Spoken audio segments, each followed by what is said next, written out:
எழில் சுடர் சீரியல் நாளைக்கு ஒரு செம பரபரப்பான எபிசோடு வந்திருக்குன்னே சொல்லலாம். ராமியா கூட ஐடியா பண்ணி சுடர் வந்து கல்யாணத்தை நிப்பாட்டுறதுக்கு செம மாஸ்டர் பிளான் போடுறாங்க. அது மட்டும் இல்லாமல் கடைசியாக வந்து சுடரோட கழுத்தில் தாலி வந்து தண்ணி கொடுக்குறப்ப வந்து எழில் பார்த்துடுற மாதிரி கொண்டு போகிறாங்க. அதுக்கு முன்னாடி வீடியோ பிடிச்சிருக்கு, லைக் பண்ணிட்டு பார்த்து சப்போர்ட் பண்ணுங்கள் ஃப்ரெண்ட்ஸ். இந்த பக்கம் இந்து ஃபோட்டோவை பார்த்துட்டு மனசு விட்டு ரொம்ப ஃபீல் பண்ணி அழுதுகிட்டு இருக்காங்க. அதே ரூமில் இந்து வந்து பக்கத்தில் ஆவியாக நின்று கேட்டுக்கிட்டு இருக்காங்க. நான் உன்னை விட்டு இன்னொரு பொண்ணை மனசில் கூட நினச்சி கூட பார்க்க மாட்டேன். ஆனால் இப்போ உள்ள சுச்சுவேஷனுக்காக வந்து நான் ஏதோ ஒரு அவசரப்பட்டு வந்து மனோகரியை வந்து சொல்லிட்டேன். பட் என்ன பண்ணுறது, உன்னை என்னால் மறக்கவே முடியாது இந்து என் வாழ்க்கையில்.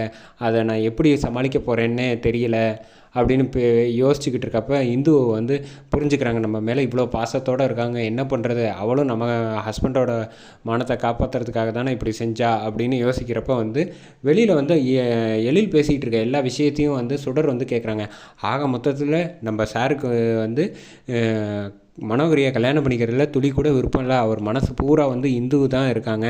அப்படி இருக்கும்போது இந்த கல்யாணம் நடக்கக்கூடாது, நடக்க விடாமல் ஏதாவது ஒரு ஐடியா பண்ணி செஞ்சாகணுமே அப்படின்னு யோசிக்கிறாங்க. இந்த பக்கம் மனோகரி வந்து அவங்க அப்பா கிட்ட வந்து பேசிகிட்டு இருக்காங்க. ஏம்மா, நீ திட்டம் போட்டபடி நீ எல்லா விஷயங்களும் பக்காவாக நடந்துருச்சு, என் பொண்ணுன்னா சும்மாவா அப்படின்னு சந்தோஷப்பட்டு பேசிகிட்டு இருக்காங்க. அப்பா, இதுவே ரொம்ப லேட்டு, ஆல்ரெடி 10 வருஷம் வந்து அவனுக்காக வந்து நான் காத்திருந்துட்டேன். இனிமேட்டுக்கு வந்து சீக்கிரமாக கல்யாணத்தை முடிச்சுட்டு இந்த வீட்டோட நிர்வாகத்தை கையில் எடுத்து ஆகணும், அதை வந்து எல்லாரையும் என் கட்டுக்குள்ளே வந்து கைக்குள்ளே வச்சுக்கணும் அப்படின்னு யோசித்து பேசிகிட்டு இருக்காங்க. விடுமா, நீ மனசில் நினைக்கிறது எல்லாமே நல்லபடியாக நடக்கும் அப்படின்னு அவங்க அப்பா பேசிகிட்டு இருக்காங்க.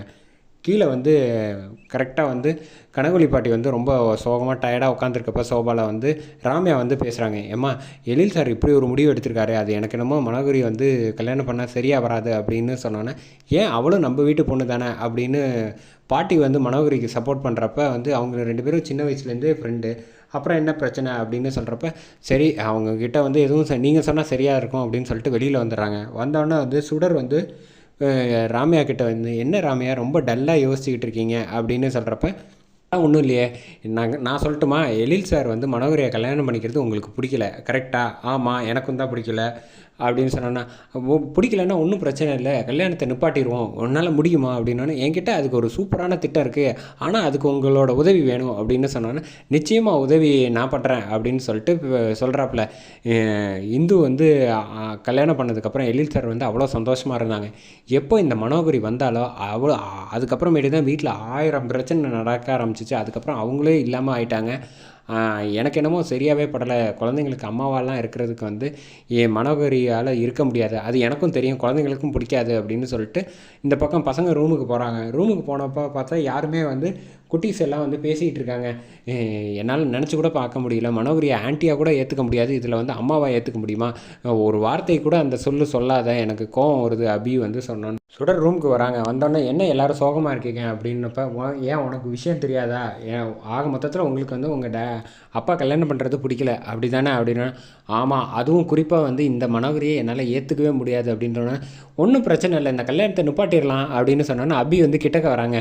உன்னால் முடியுமா அப்படின்னா, என்னால் முடியாமல் எப்படி, எல்லாமே முடியும் அப்படின்னு சொன்னோன்னே, நீ விளையாட்டுக்கு எங்களை ஏமாத்துறதுக்காக சொல்லலை அப்படின்னோன்னா அஞ்சலி பாப்பா சொல்கிறாங்க, எனக்கு அவளை பார்த்தாலே சுத்தமாக பிடிக்கல, கோவமாக வருது அப்படின்னோன்னே, அப்படியா, அஞ்சலி பாப்பாவுக்கு அவ்வளோ கோவம் வருதா, ஆமாம் அப்படின்னு சொல்லிட்டு எல்லோரும் கட்டி பிடிக்கிறாங்க சுடரை. கல்யாணத்தை நிப்பாட்டுறதுக்கு நான் உங்களுக்கு சத்தியம் பண்ணி தரேன் அப்படின்னு சொன்னோன்னா எல்லோரும் சந்தோஷமாக கட்டி பிடிச்சிட்டு ராத்திரி சாப்பாடு வந்து எடுத்துகிட்டு போகிறாங்க.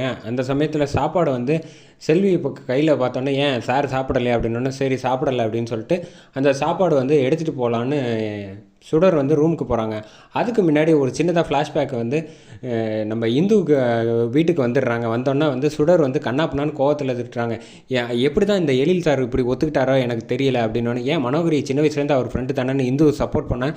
ஆமாம், அவளை பற்றி உங்களுக்கு என்ன தெரியும், அவள் சரியான மோசமான, அவளை கண்டாலே எனக்கு பிடிக்காது அப்படின்னோடனே, பசங்களுக்கும் பிடிக்கல தெரியுமா அப்படின்னோடனே, அவள் ரொம்ப நல்ல பொண்ணு தான் அப்படின்னோடனே, நீங்கள் என்ன எழிலோட ஒய்ஃப் மாதிரி சப்போர்ட் பண்ணிக்கிட்டு இருக்கீங்க, ஆமாம் அப்படின்னு சொன்னேன், என்ன சரியாக புரியல, நீங்கள் தான் இந்துவா, இல்லை சும்மா சொன்னேன் அப்படின்னு சொல்லி சமாளிக்கிறாங்க. அதுக்கப்புறமேட்டுக்கு எனக்கு அவளை கண்டாலே பிடிக்கல அப்படின்னு சொல்லிட்டு, நீங்கள் என்னமோ பேசுங்க, எப்போ பேசினாலும் சப்போர்ட்டே பண்ணுறீங்க அப்படின்ட்டு கிளம்பி போனாங்க. ரூமுக்கு போகிறப்போ வந்து எழில் ரூமுக்கு வந்துடுறாங்க சாப்பாடோட. சரி, இப்போ எதுக்கு அதெல்லாம் யோசிச்சுக்கிட்டு அப்படின்னோடனே, கதவை தட்டிட்டு வந்து உள்ளே வந்தோடனே சாப்பாடு வந்து கொடுக்குறாங்க.